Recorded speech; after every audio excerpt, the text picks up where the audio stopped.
mais il y a un scandale en Belgique qui s'appelle Publifin, cette énorme intercommunale aux diverses ramifications dans lesquelles votre parti, compte tenu de son pouvoir en Wallonie, est largement représenté.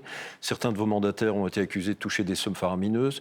Manifestement, une bonne partie de l'opinion publique, y compris dans votre parti, y compris favorable à votre parti, comprend très mal ce qui s'est déroulé. Comment vous vivez ce genre de choses qui rappellent d'autres scandales d'il y a 10 ou 20 ans dans ce pays? Aussi mal que ceux qui aujourd'hui considèrent que ce sont des heures sombres, aussi mal qu'eux.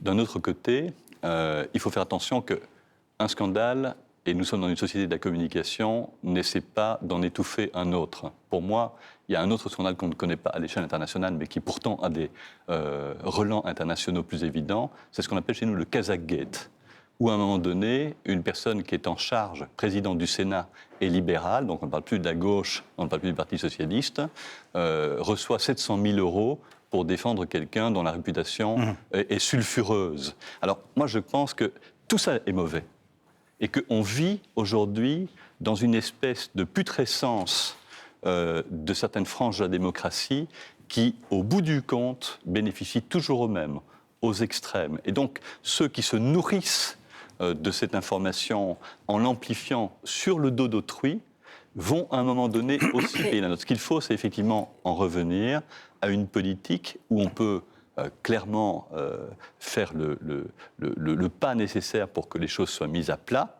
mais d'un autre côté, où il faut également réenchanter les gens avec des comportements qui donnent l'envie de s'engager, alors que pour le moment, c'est exactement le contraire.